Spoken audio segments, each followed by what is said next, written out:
Hi guys, welcome back to Running Shoes Guru. My name's Brandon and today I'm reviewing the latest carbon fiber super shoe, the Hoka Carbon X2.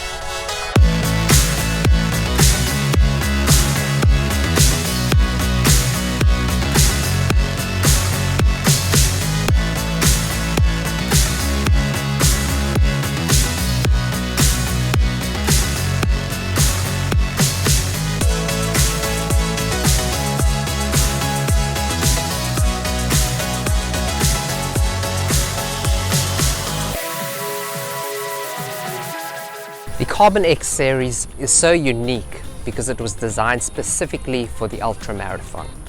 The original Carbon X launched in 2019 and it was such a popular racing and training shoe because of four main reasons. It was really stable, it was an affordable price for a carbon plated shoe, it had a comfortable fitting upper, and its midsole was a lot more durable than other super shoes. The Carbon X2 has been completely redesigned with a softer midsole. It now has more compression molded EVA on the top and less firmer rubberized EVA on the bottom. It weighs 8.4 ounces now compared to 8.8 ounces of the original Carbon X, and its heel stack height is now 32 millimeters compared to 35 millimeters in the old shoe. It's still a 5 millimeter drop. The Carbon X2 is the first super shoe to launch in 2021. How high does it set the bar? When I first saw pictures online of the Carbon X2, I had mixed feelings about this new design with the swallowtail. But after getting it in hand and running in the shoe, the design has grown on me a lot, and I actually think it's one of the better looking carbon fiber shoes now. I decided to go a half size down in the Carbon X2 because it runs slightly long. When it comes to shoes with a rocker, I prefer my foot to sit a little bit further forward so that I can engage the rocker more. And that's why I decided to go a half size down. My first run in the Carbon X2 was an interval speed session where I did 1 kilometer repeats at paces between 3 and 4 minutes per kilometer. And the shoe felt great during that workout session. The ride felt so smooth and efficient because of the rocker and the carbon plate working in tandem. Something interesting that I noticed was that I could feel the midsole flex grooves through the thin insole. And it didn't affect the performance of the shoe. But if you like a smooth underfoot feel, then the Carbon X2 might not be the shoe for you. The upper is made from a single layer breathable mesh. It has a comfortable fit, but it's on the narrow side, so it might not be suitable for wide-footed runners.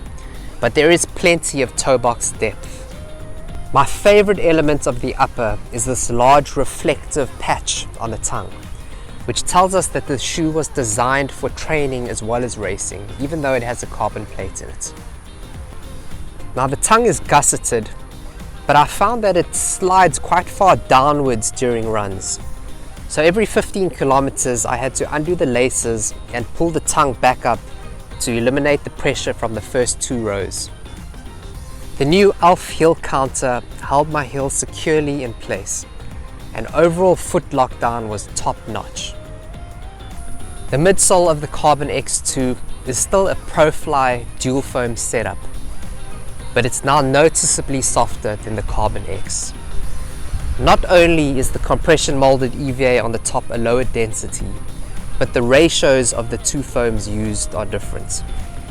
In the Carbon X, it was 65% compression molded EVA on the top and 35% rubberized foam at the bottom, but now in the Carbon X2, it's 80-20.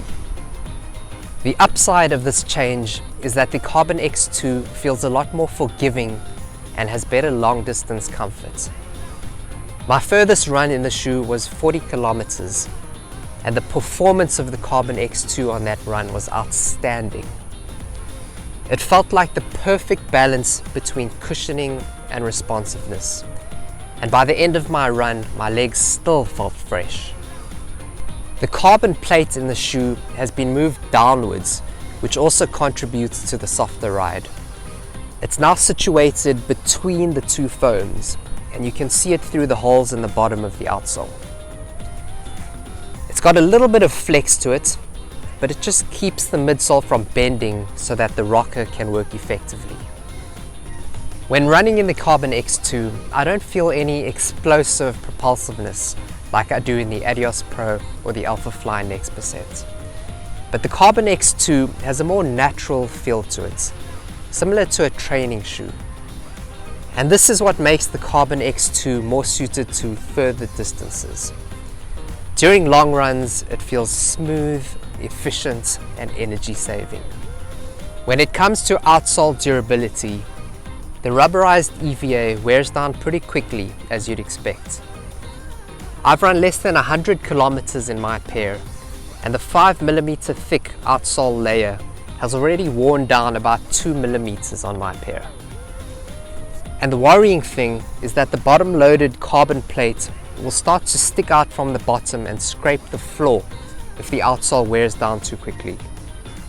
Traction has been acceptable considering there aren't any protruding lugs to bite into the ground.